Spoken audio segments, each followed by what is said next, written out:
Alors, Docteur Wachoko, vous allez nous parler aujourd'hui du tube digestif et aussi de l'importance de tous les mécanismes pour combattre l'obésité, justement. Alors, ce que j'ai expérimenté moi-même et avec d'autres patients et les lectures scientifiques, vous avez tous les bouquins, 2 heures après le réveil, il est important de manger. Ou même 3 heures, mais pas immédiatement. En général, ce qu'on fait, on se réveille, on mange. Et ça, c'est pas l'idéal. Donc 2 heures après le repas, il est prévoir entre 10 à 12 heures, une période où on va manger, et 10 à 12 heures où on mange, la période à laquelle on met le système digestif au repos. Donc on va dire de 8 heures à 20 heures, et de 20 heures à 8 heures, c'est idéal de manger donc 8-20 et 28 jeûnes. Il est important que les gens puissent reprendre les éléments essentiels de la vie. La culture, l'agriculture, c'est très important. Donc on doit manger tout ce qui vient de la terre. Et tous les animaux qui sont dans la nature, qui mangent des herbes, de cultures saines, je dirais, pas spécialement biologiques, mais vraiment sains, qui sont à l'extérieur, qui ne sont pas confinés, voilà, stressés. Donc si on fait des bons choix et qu'on mange peu, parce que ça aussi on mange trop, si on mange peu et plus souvent dans cette fenêtre de 8 heures à 20 heures, on trouve qu'on a un meilleur équilibre au niveau de nos nutriments à absorber pour être en bonne santé.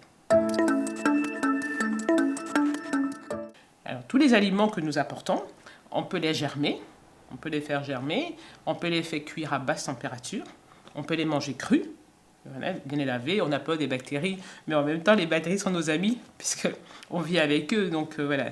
Donc, il est important d'avoir une cuisson qui ne soit pas agressive. Alors, les aliments non transformés, parce qu'on mange aujourd'hui beaucoup d'aliments transformés avec des additifs que nous ne connaissons même pas et qui sont étrangers pour notre corps et qui vont générer à la longue des problèmes du système immunitaire puisqu'ils ne sont pas connus dans notre corps. On peut discuter avec une population qui ne mange pas de fibres. Et puis ceux qui mangent des fibres depuis longtemps. Donc ils sont déjà habitués, ils ont un système enzymatique qui permet de digérer correctement les fibres. Alors si vous devez commencer une nouvelle alimentation avec les fibres, il serait bien judicieux de prendre des légumes fins. Donc la salade de blé, la roquette, la mâche, le pourpier, mettre un peu des épinards, les petites feuilles d'épinards, mettre du jus de citron, voilà, et de l'huile d'olive. Et avec ça, déjà, vous avez des fibres qui sont moins agressives. Si vous êtes prêt, vous pouvez manger des noix ou les tremper avant. On peut tremper les noix la nuit, et les rincer un petit peu 2 fois, et puis les sécher, et puis mélanger à votre petite salade du matin. Voilà. Et ça permet d'apporter des fibres. Vous avez des graines de lin, vous avez des graines de chia, vous avez plein de petites graines qui sont super bien, et qui apportent des fibres aussi. Mais il faut être habitué. Parce qu'elles vont donner des selles molles, voilà, et donc parfois des diarrhées chez certaines personnes, parfois des ballonnements, selon votre capacité à digérer ces fibres. D'accord, donc effectivement, il faut être prudent avec des graines comme les graines de lin, par exemple. Et il faut... Vous avez expliqué hors caméra que l'intérêt de ces graines, c'est par exemple de les manger broyées pour qu'elles puissent libérer les oméga 3. Oui. Mais donc, si je comprends bien, on commence par la mâche, le pourpier, la roquette, pour s'acclimater quelque part à des fibres plus douces. Oui, voilà. Et ensuite, on peut incorporer, je dirais, au bol alimentaire des fibres du type graines de lin broyées, mais d'abord en petite quantité. Oui, tout à fait, parce que c'est assez rude quand vous voyez les graines de lin. C'est bien, il faut bien concasser et pour libérer les oméga 3 aussi, ça c'est bien. Mais vraiment, les personnes qui sont vraiment constipées, en fait, tremper les graines de lin pendant 1 heure à 2 heures, elles gonflent un peu, ça donne une sorte de bouillie, voilà. Et puis vous pouvez manger, ça donne des bonnes selles. Mais pour les bonnes selles aussi, on peut juste prendre du jus de citron avec le gingembre, comme j'ai déjà dit. Vous mettez un peu d'huile d'olive 1 heure avant le repas. Ça stimule aussi la vésicule biliaire et la bile permet de rendre les selles molles. C'est une façon aussi d'apporter plus de bile pour soulager la constipation. D'accord. Alors, vous nous avez aussi parlé de l'importance de la mastication et du temps aussi du repas. Alors, manger, c'est un moment important. Donc manger, je me lève le matin, je vais vite travailler et puis je mange sur la route, c'est pas manger. Et le corps ne sait pas ce que vous faites et pour le cerveau, c'est pas bon. C'est des toxines, on ne va pas digérer correctement. Donc il faut prendre le temps de manger. Il faut prendre le matin 15 à 20 minutes, même déjà, mais s'asseoir et de mâcher, de saliver. parce que ce mécanisme de mastication, de salivation va stimuler le système enzymatique, mais va permettre au cerveau de vous dire aussi d'arrêter de manger. Donc il est important de mettre en place ce processus de prise de conscience, de manger en pleine conscience. Voilà. C'est ce qui est... Et donc pour vous, un repas, comme vous nous l'expliquez hors caméra, il faut compter une trentaine de minutes en fait, il faut prendre le temps. Alors, docteur, vous nous avez aussi expliqué hors caméra la préparation d'une stimulation biliaire. Donc, vous venez de l'effleurer maintenant à l'instant avec donc le jus de citron, l'huile d'olive. Est-ce que vous pouvez nous expliquer un petit peu, entre guillemets, votre petite recette qui va amorcer, je dirais, la digestion que vous préconisez de prendre une vingtaine de minutes avant chaque repas? Alors, si vous n'avez pas le temps de manger un repas avec une petite entrée, parce que la petite entrée... Dans les restaurants, c'est du thon, capato de thon. En fait, une petite entrée, c'est la petite salade de blé, la roquette avec du jus de citron ou du vinaigre avec un petit peu de l'huile d'olive. Si vous mâchez cette assiette juste avant de manger, vous anticipez la stimulation de la voie biliaire. Donc, vous allez faire en sorte que la cholécystokinine, qui est une enzyme très importante pour faire démarrer la digestion gastrique, elle va être stimulée. Et ainsi, vous aurez assez de bile pour digérer le repas qui va suivre le repas principal avec des protéines et les autres. Si vous n'avez pas le temps d'avoir ce petit repas de salade, cette petite entrée, vous pouvez prendre le jus de citron avec un peu de menthe, la menthe, le gingembre, vous faites un petit mélange que vous avez préparé la nuit, parce que je dis toujours de prendre le matin cette boisson. Ben vous pouvez garder un petit peu pour 150 ml pour prendre 20 minutes avant le repas. Et ça va permettre aussi de stimuler les voies biliaires. Je conseille toujours de boire assez d'eau le matin, au réveil. Et pendant le repas, le petit déjeuner, le repas de midi, de prendre 150 ml à 200 ml d'eau. Parce que le but, c'est de manger des légumes. Si vous mangez plus de légumes et de fruits, il y a de l'eau. Donc, on n'a pas besoin d'ajouter. Si vous mangez beaucoup de féculents, c'est sec. Donc, vous buvez de l'eau pour donner un peu plus d'hydratation. Sinon, l'estomac est lourd. Voilà, et indigéré. Donc, il faut manger beaucoup de légumes. Et alors, prendre un verre d'eau à chaque repas.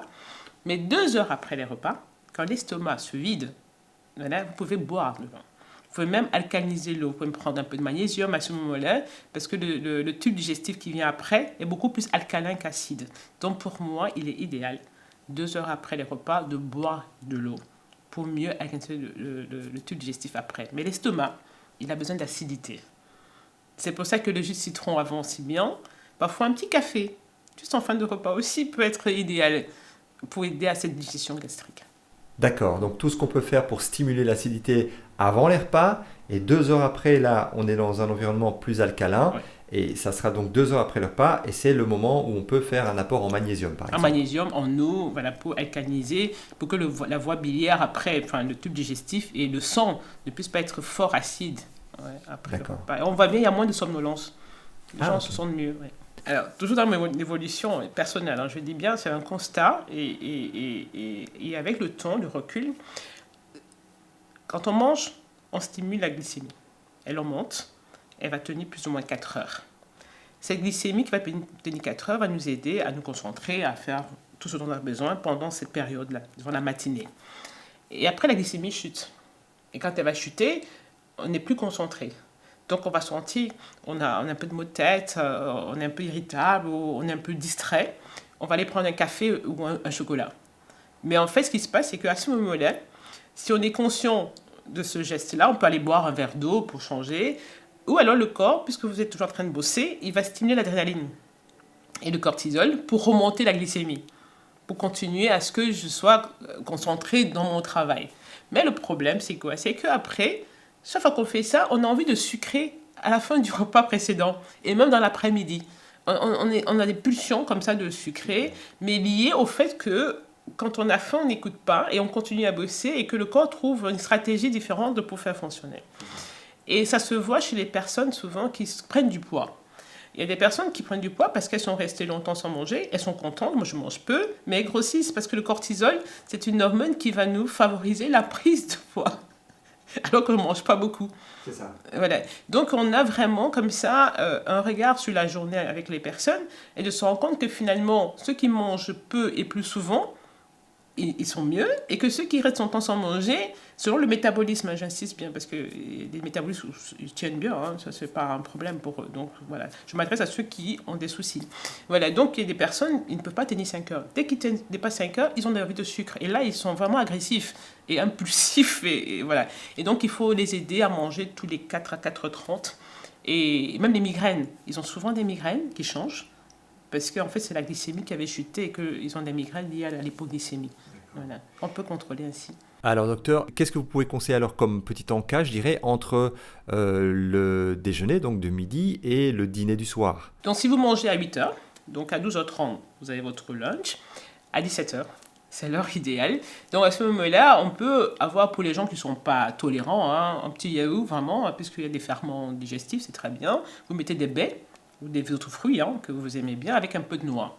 Si vous avez une belle assiette comme ça, si vous tenez, vous rentrez le soir, vous avez moins envie d'alcool, moins envie de grignotage, et vous pouvez cuisiner pour la famille en étant soft, bien. Et il y a des femmes qui prennent l'alcool hein, juste quand elles rentrent le soir parce que ça les détend, parce qu'elles ont envie de sucrer, elles ne se rendent pas compte ce qui s'est passé.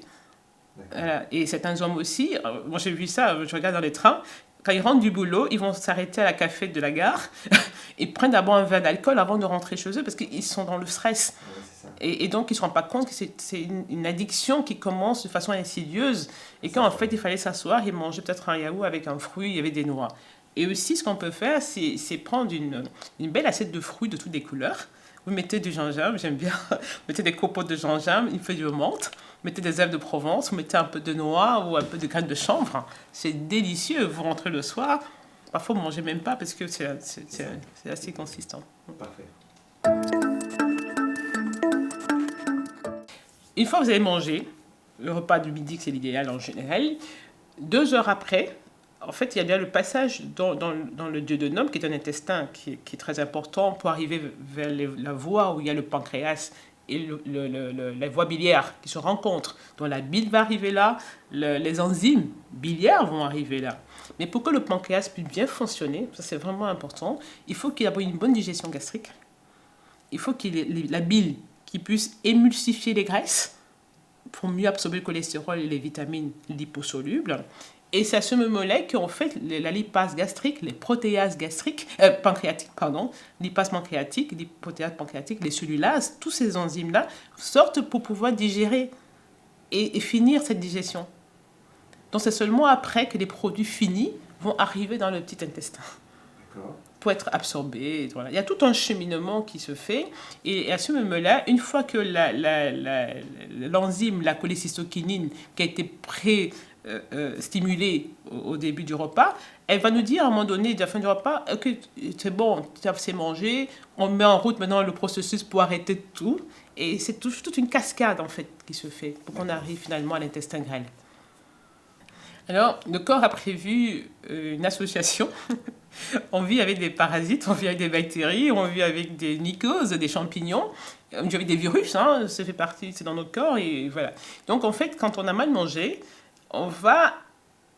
il faut que ces aliments qui ne sont pas bien digérés puissent être digérés pour que finalement, on puisse éliminer. Donc, les bactéries sont là. Donc, on aura des bactéries qui bouffent les graisses, on a des bactéries qui mangent les lipides mal digérés, on a des bactéries qui vont manger les sucres. Donc, ils vont pulluler. Donc, il y aura une prolifération de ce type de bactéries qui vont produire des gaz. Et donc, on va ballonner, on aura des gaz avec des odeurs ou sans odeur, mais la personne ne se sent pas bien. Et donc, commencent maintenant les troubles de la digestion. Donc, on va partir d'une personne qui était saine, hein, moi je pars toujours d'une personne saine, et son chemin pour arriver à la maladie. Il y a des gens qui sont nés avec des problèmes, ça on ne va pas parler de ceux-là, mais on parlera de ceux qui n'avaient rien au début, et qui par le mode de vie, des mauvais choix, vont arriver à avoir des pathologies digestives, de ballonnement, de crampes, de somnolence après les repas, et même finalement d'inflammation, de la subinflammation qu'on détecte, et arriver finalement à créer des problèmes de foie, d'obésité et des autres pathologies digestives. Je suis fatiguée. Ça, Number one. Oui, je suis fatiguée. Le matin, les gens sont fatigués le matin. Mais le manque d'énergie. Mais en fait, les gens oublient que le soir, ça c'est notre travail. On rentre tard. On cuisine. Et c'est quand on a fini de cuisiner qu'on fait manger nos enfants et nous-mêmes, et puis on dort. Donc on ne laisse pas assez d'espace, temps de digestion et autres, donc on est déjà allé dormir. Donc on ne va pas avoir une bonne digestion, donc laisser le temps de 2-3 heures avant d'aller dormir. Et donc le foie, la nuit, il ne travaille pas bien. Donc on se réveille même plusieurs fois dans la nuit parce qu'on ne dort pas bien, parce qu'on a des toxines, on peut se réveiller avec des crampes au ventre, on n'arrive plus à s'endormir parce qu'on n'a pas bien digéré. Donc vous allez limiter, je dirais, l'heure du dîner à quelle heure, par exemple? Après 20h, c'est pas l'idéal. D'accord, on arrête à 20h et on se couche à 19h30, 22h30. 19h30, c'est l'idéal, et 22h30, on dort. Le coucher. Et le repas du soir, il doit être le plus possible beaucoup de légumes, des brocolis, les haricots verts, les asperges cuits, des légumes cuits, peu de crus, parce que certaines personnes ballonnent, donc peu de crus, beaucoup de cuits, et mettre un peu de céréales, des graines pas trop transformées. Voilà, on peut mettre des lentilles, du quinoa, du riz, voilà. Donc d'être pas de végétarien. salade le soir. C'est mieux des légumes cuits. On voit vraiment la différence. Hein. Il y en a qui disent oui pour le régime, mais après, ils ont des douleurs abdominales. Après, le matin, avec des crampes. On n'explique pas, mais parce qu'on est dans le régime, on se dit on doit, c'est comme ça. Mais c'est mieux de manger cuit le soir. Vraiment. Donc, légumes racines, tubercules, patates douces, etc. Légumes feuilles, voilà. Ouais. D'accord. Et pas de protéines? Pas de protéines animales. D'accord.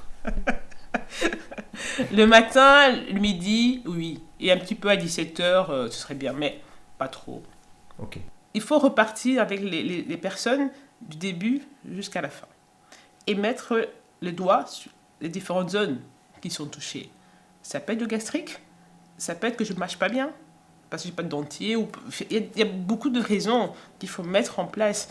Je fais des mauvais choix, je mange beaucoup des aliments transformés. Donc, une fois qu'on a repéré les zones à risque, on va les modifier et après on va regarder. Les gens me disent je n'ai plus ci. Ah, mais vous savez, oh docteur, j'avais oublié de vous dire ça, mais ça je n'ai plus. Vous voyez, en fait, parfois c'est pas bien précis, mais une fois qu'on discute avec les gens, on leur demande de tester, de voir.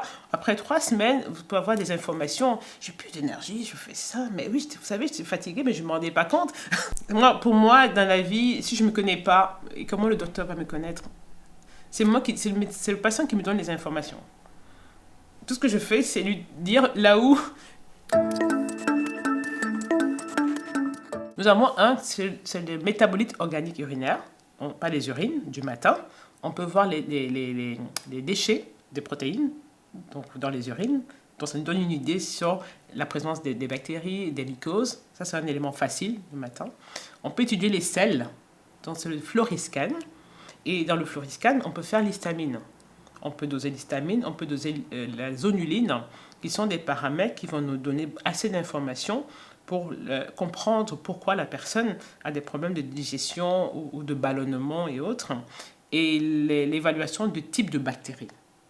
Les bactéries qui ont besoin d'oxygène, ceux qui n'ont pas besoin d'oxygène, les putréfactions, c'est-à-dire des gaz qui ne sentent pas bon, rien.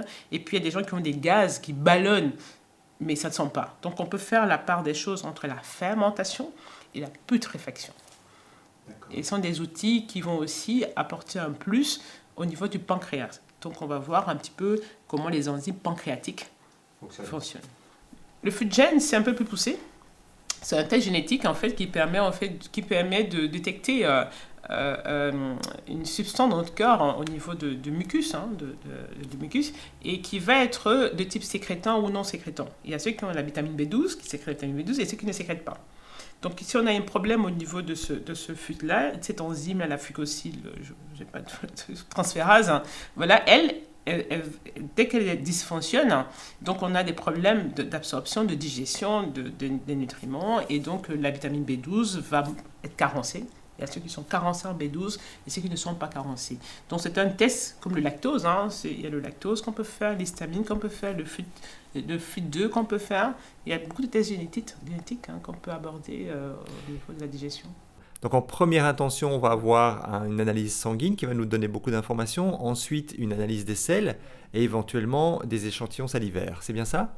Alors, parce que vous avez parlé d'analyse sanguine. Donc, il y a le sang. On peut voir les inflammations, les carences en minéraux, en vitamines, et même peut-être des carences hormonales liées à la dysfonction. Puis, on fait des urines, donc avec le métabolite organique urinaire.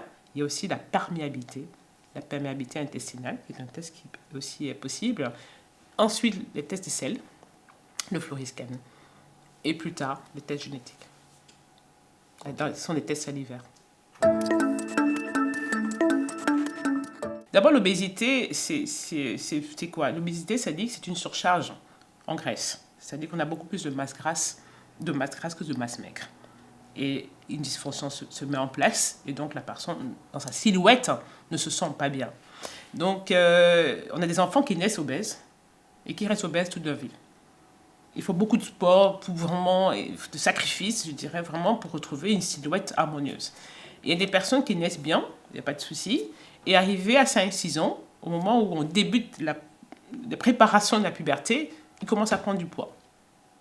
Et puis, on a des jeunes filles qui commencent à prendre du poids au moment des règles. Donc, il y a vraiment comme à chaque changement de vie, d'évolution, on voit apparaître un changement de la silhouette. Et donc, à 6 ans, on le voit. À la puberté, on le voit. On le voit aussi après la puberté, c'est-à-dire juste après les règles, on voit des jeunes filles qui étaient bien, hop, elles grossissent 2 ans après les débuts des règles. Et après, elles quittent la maison. Donc, quand elles quittent la maison, elles changent de mode de vie. Et puis, on a l'université, il y a le stress qui se passe. Et puis, tous ces changements-là vont créer chaque fois un changement dans la silhouette de la personne. Les grossesses. Il y a des femmes qui vont commencer à prendre du poids aussi à partir des grossesses. Elles étaient bien, elles arrivent aux grossesses, paf, le corps change. Et puis, on a des personnes comme ça, on regarde le profil, ils sont bien, et à 35 ans, ils commencent à prendre du ventre, ils montent, et puis. Et puis la femme à la ménopause. Donc voilà, elle commence à prendre du poids. Et chez l'homme, c'est aussi facile d'objectiver. L'homme, en cas de stress, souvent il prend du poids. Quand la testostérone chute, aussi, l'homme commence à prendre du ventre, il s'engraisse de plus en plus. Et aussi, juste quand l'homme commence à prendre la taille, on voit certains, parce qu'ils mangent mal aussi, du sucre, ils changent leur corps. Ils n'ont pas trop de testo, ils ont plus d'œstrogène. Donc ils ont tendance à prendre du gras que de faire du muscle. Voilà. Donc cette différence, cet écart entre la masse grasse et la masse maigre, donc aura une importance sur la silhouette de la personne et sur le métabolisme qui va en découler. Voilà. Alors, première chose, comment aider nos enfants? Donc, à 5-6 ans, il faut faire attention au sucre. C'est l'âge où on donne facilement des sucrés aux enfants. Or, c'est l'âge où les enfants préparent la puberté. La puberté, ce n'est pas au moment où les règles arrivent. Il faut la préparer. Donc, si on fait des bons choix, si les mamans s'occupent bien de l'alimentation, de l'activité des enfants, ils vont avoir une puberté harmonieuse, une prise de taille et non de poids juste avant la puberté, et avoir aussi un cycle hormonal qui a peu d'œstrogène, parce que quand on a trop d'œstrogène aussi, elles prennent du poids, donc il y a un déséquilibre. Donc le déséquilibre hormonal lié à l'évolution de la femme avec son cycle hormonal perturbe son équilibre masse grasse, masse maigre. Donc, au-delà de l'évolution de l'homme, la femme avec son cycle hormonal, on va aller ça, il y a le mode de vie. Donc, si je dors après minuit et que je me réveille à 10 heures, je vais dire, ouais, je dormis, mais je n'ai pas récupéré de la même façon. Donc, le fait de dormir entre 21h et minuit, je dis bien, et 23h en général, et quand on se réveille plutôt tôt, on bénéficie en fait de cette hormone de croissance. C'est très important, l'hormone de croissance. L'hormone de croissance, c'est l'hormone qui est anti-insuline. Donc, l'insuline nous fait prendre la masse grasse et masse maigre. Et l'hormone de croissance fait diminuer la masse grasse et prendre la masse musculaire. On va dire ça. Il y a vraiment, au niveau de la graisse, ils sont vraiment les deux hormones contraires. Donc, l'hormone de croissance, elle est bien. Elle va déstocker la nuit. C'est pour ça que si je jeûne de 20h à 8h et que je dors tôt, non seulement avec le jeûne, je déstocke, mais avec l'hormone de croissance qui va être produite parce que je ne peux pas trop manger, que je n'ai pas surchargé mon corps, je bénéficie de cette hormone-là aussi. Et la mélatonine qui me permet de réparer au niveau mental. Donc, si j'ai bénéficié d'un bon sommeil, le matin, quand je me réveille, j'aurai peu de cortisol. Je n'aurai pas un excès de cortisol, parce que j'ai eu assez de mélatonine. J'aurai l'hormone de thyroïdienne, la T3, parce que c'est la T3 qui est active. Ce n'est pas la T4. J'aurais bénéficié de peu d'insuline, parce que quand j'ai trop d'insuline, je ne déstocke plus. Voilà. Si j'ai de la testo le matin, la testostérone est lipolytique. Donc le matin, je bénéficie des hormones lipolytiques qui me permettent de déstocker les graisses. C'est pour ça que la marche le matin va être bénéfique. Parce que je bénéficie des hormones qui font sortir les graisses, et j'ai bien dormi, mais j'ai aussi d'hormones thyroïdiennes et un peu de cortisol et d'adrénaline pour brûler. Donc quand je vais marcher, je ne demande pas de faire 20 minutes. Non, non, non. Le fait de marcher seulement, j'oxyde les graisses. Je brûle mieux. Alors, Dr Wachoko, pour revenir un instant sur cette idée de bien dormir, vous avez insisté sur l'idée de dormir aux alentours de 22-23 heures. Donc ça voudrait dire de manière schématique il y a un plus grand bénéfice à se coucher à 22 heures et se lever à 6 heures du matin pour dormir nos 8 heures par exemple, plutôt que de dormir à minuit et se lever à 8 heures. Est-ce que c'est correct ? Est-ce que c'est bien ça par rapport à justement la production d'hormones de croissance ? Ouais. Donc c'est vraiment important parce que l'hormone de croissance est un hormone clé de notre métabolisme. Parce que l'hormone de croissance hypophysaire, donc celle-là, elle a besoin vraiment d'un repas léger le soir et d'un endormissement précoce. Ah voilà, c'est ça. Elle a besoin d'un endormissement précoce, c'est très clair. Vraiment, c'est vraiment important et c'est avant minuit parce qu'il y a un cycle. Il y a un cycle hormonal, il y a des heures des hormones. Donc, il faut pouvoir bénéficier de ça. Mais notre vie aujourd'hui professionnelle, notre corps n'a pas demandé. C'est nous qui avons choisi notre profession. Et donc, nous subissons. Notre profession nous amène sur une voie qui n'est pas la voie du bien-être. C'est ça. Voilà. Donc, mais on accepte. Hein. Moi, je dis, on doit gagner de l'argent. Voilà. Mais par contre, si on nous apprend, si on prend conscience des bienfaits de ces heures-là, on peut maintenant mettre en place une autre stratégie de vie, en fait, en gardant son boulot. Voilà. Donc, une fois que j'ai fait mon sport le matin et que je brûle, donc si je mets en place ces stratégies-là et que je déstocke, on voit bien que tous les gens qui font la marche, ils sont minces. Vous n'allez pas voir marche, gros. Non, après, moi, je dis, regardez, il faut toujours regarder.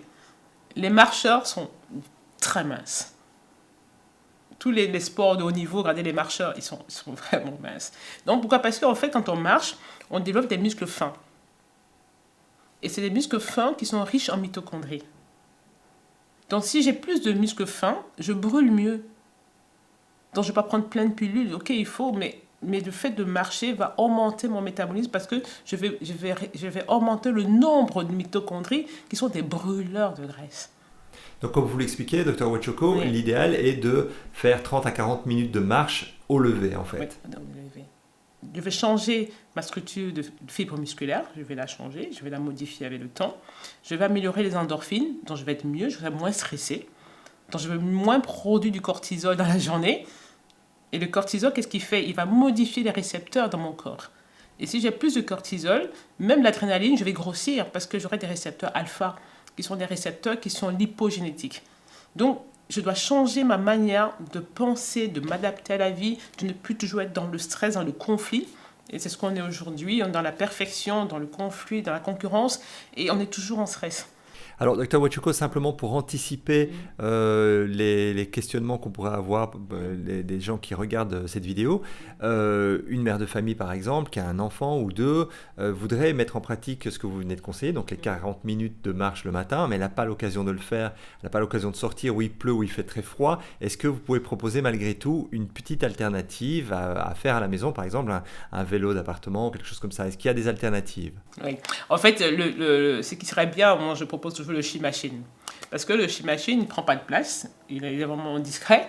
Elle se met au sol, elle se couche la tête vers le bas, les pieds sur la machine. Elle fait ses 15 à 30 minutes de She Machine et c'est super. On a des belles jambes avec ça et ça améliore la circulation, donc on oxygène mieux.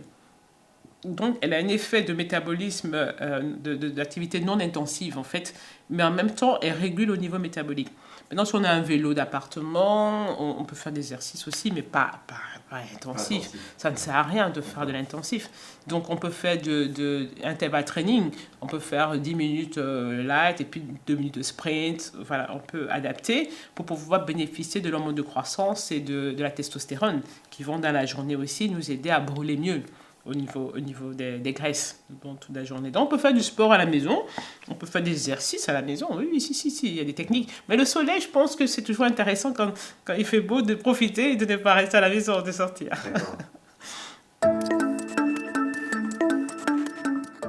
déjà, le jeûne, on mange trop et on va jeûner.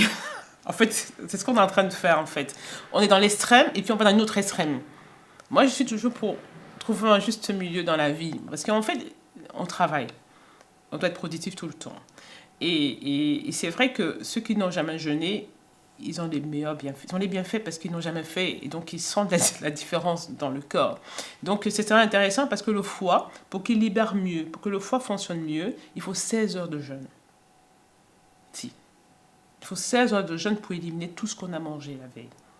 C'est pour ça qu'en fait, on se sent mieux parce qu'on détoxique, parce que le foie, enfin, peut se libérer. Et c'est le foie qui fabrique l'IGF-1. C'est le foie qui permet de transformer T4 en T3. Donc, il est surchargé. Et les toxines aussi, qui vont aussi empêcher le foie de fonctionner. Mais donc, alors, docteur, est-ce que justement vous êtes occupé de quelque part de confirmer l'idée que ce type de jeûne intermittent, en allant jusqu'à 16 heures d'abstinence quelque part alimentaire, est une bonne chose? C'est une bonne chose, mais pas sur le long terme. Ah oui, sur le long terme, vous allez perdre plutôt. Vous avez les bienfaits, mais pas pendant longtemps. Hein. Vous aurez les bienfaits parce que tout se remet en place. Mais après, vous devez vivre au quotidien. Je veux bien. Moi, je reviens toujours à la vie au quotidien. Moi, c'est ça le truc. Mais par contre, ce que moi j'ai vu sur beaucoup de femmes qui font des longues diètes et tout, c'est qu'on perd, à un moment donné, on perd l'élasticité de la peau qui tombe. Moi, j'ai aussi vu des choses qui ne sont pas. Donc, ça dépend de chaque métabolisme. Donc, il faut faire attention, mais le foie, c'est vrai. Il faut 16 heures de jeûne pour que le foie élimine mieux. Donc, moi, j'ai mis 12 heures. Pourquoi? J'ai mis 12 heures et bouger. Pourquoi? Parce que quand je fais 12 heures et que je bouge, j'accélère l'élimination. Et je bois du citron et du gingembre pour aider ce foie. En fait, c'est pour ça que je dis, pour que ce soit facile pour les gens, qu'ils soient à l'aise sans se stresser. Ok, 20 heures, 8 heures, c'est soft, ils ne se rendent pas compte, ils vont bouger, alors ça nettoie un peu. Et avec le jus de citron au gingembre, je sais que j'ai travaillé le foie. Mais en même temps, ils ne se rendent pas compte qu'ils sont dans le même système de 16 heures. C'est ça. Et ils peuvent aller bosser et ils vont sentir mieux, mais sans être dans si j'ai fait 16 heures de jeûne, est-ce que je tiens. C'est aussi efficace mais moins contraignant. Donc. Oui, c'est ça que je cherche en fait. Je veux que les gens continuent à garder leur boulot, se sentir bien, pas être mal à l'aise, parce que voilà, c'est trouver un juste milieu pour les gens. Parce que moi j'ai fait les nuits de 24 heures, je ne dormais pas pendant 24 heures. Donc je sais ce que c'est que bosser et vouloir faire du bien-être. Il faut trouver un juste milieu. Alors moi, ce que je fais, c'est les jeûnes de 24 heures. Les jeûnes de 24 heures, je verrai le cortisol. Parce qu'il y en a qui ont trop de cortisol, il y en a qui ont peu de cortisol. On verra la T3 et la T4. Parce que la T3, c'est l'hormone thyroïdienne active. Et on voit qu'il y a des gens qui ont du mal à transformer T4 en T3. Et donc, ils n'arrivent pas à perdre du poids, ils ont froid aux mains, ils sont frileux. On peut voir aussi au niveau des urines de 24 heures, l'iode aussi, qui peut nous aider, parce que l'iode, c'est important pour que la thyroïde fonctionne bien. Donc, dans le sang, on verra si ce sont des carences en minéraux, en vitamines, parce que ça, c'est important, mais on verra l'inflammation. Parce que si vous avez de l'inflammation, vous avez l'homocystéine, vous avez les triglycérides, vous avez l'insuline qui est élevée avec un HOMA positif, tout ça, donc ça signifie que ce n'est pas seulement l'obésité, on est en train d'aller vers l'inflammation et de mettre en place ce qu'on appelle le syndrome métabolique, qui est un syndrome qui est un carrefour métabolique vers beaucoup de maladies. Donc, si on agit assez vite et que la personne va perdre du poids, on voit qu'à la longue, les gens sont tout à fait bien et qu'on peut réduire les risques liés à toutes ces maladies qui vont arriver. Donc, dès que vous prenez le tour de taille, dès que vous commencez à avoir du ventre, 15 ans, le diabète. Mais quand on discute avec les patients, ce qu'on se rend compte, c'est que dès qu'on a le tour de taille, on regarde l'évolution, il y a des gens qui tiennent 15-30 ans. Ils n'ont rien, mais le ventre continue à prendre de la place. Et on dit toujours tout va bien. Moi, j'aime bien quand on dit que tout va bien. Moi, j'ai une prise de sang avec des paramètres qui ne sont pas bien, et j'ai quelqu'un avec un tour de taille qui rentre dans le cabinet, on lui dit que non, tout va bien. Moi, j'ai un souci avec ça. Donc, la silhouette me parle. Je n'ai même pas besoin de prise de sang. La silhouette, avec le tour de taille, il y a le feu à l'intérieur, il y a de l'inflammation. Il faut réduire le tour de taille. Donc, c'est vraiment important d'amener les gens à prendre conscience de l'impact du tour de taille. Parce que là, ça nous parle beaucoup. C'est une sorte de baromètre, quoi. Oui, voilà. Et il y a les gens qui sont résistants. Hein. C'est-à-dire qu'ils ont un tour de taille, mais ils continuent toujours à résister. Et ils ont la capacité de résister longtemps. Mais il y a ceux qui n'ont pas cette capacité-là. Taux de taille augmente 15 ans après diabète, infarctus. Et on le voit. Oui. Donc il faut faire attention. Je pense que ces indicateurs-là ne demandent pas de prise de sang. Taux de taille, tu le réduis. Ça va choquer certaines personnes, hein. Moi je le dis, mais c'est une réalité. Le taux de taille qui augmente, il faut faire tout. Tu te connais, tu sais comment tu étais à 25 ans, tu sais comment tu étais à 30 ans, et tu vois que ce n'est pas toi, change. Donc justement, Ouais. on va dire que la médecine fonctionnelle, l'obésité, la nutrition, mais aussi une solide expertise par rapport au cortisol, au problème de cortisol, si je ne me trompe pas, ce sont vraiment votre domaine d'expertise, tout ça. Le cortisol, dès qu'il chute, hein, c'est fini. Quand on grossit, mais le jour qu'on ne l'a plus, on est fatigué tout le temps, fatigué l'après-midi, on a envie de sucre, on est vraiment pas bien. Mais bon, les outils pour le donner, on est un peu contré parce qu'on nous dit pourquoi vous donnez, mais le problème c'est que quand on n'a pas de cortisol, on est vraiment fatigué, épuisé. Mais quand vous donnez du cortisol, on vous dit oui, il y aura l'ostéoporose. Oui, mais quand tu n'as pas de cortisol, tu ne vis pas, tu meurs. Hein. Bon, voilà. À un moment donné, on ne sait plus, on ne sait plus, mais pourtant c'est important. Autant il peut nous faire du tort, on va grossir quand on a trop, mais les gens qui ont trop de cortisol et qui ont tout gros ici comme ça, on ne fait rien pour eux. On ne leur dit pas ils auront l'ostéoporose, on ne leur dit pas de faire attention pour ne plus continuer. Mais quand tu n'as plus et qu'on te donne la cortisol, on va dire oui, mais c'est mauvais pour la santé, c'est pas bien. Donc on est dans une médecine aujourd'hui où on doit trouver le juste milieu pour nos patients. Comment accompagner les gens aujourd'hui pour avoir un bon équilibre dans leur vie au niveau du cortisol, au niveau de la thyroïde, qui sont les organes sensibles au stress de notre vie.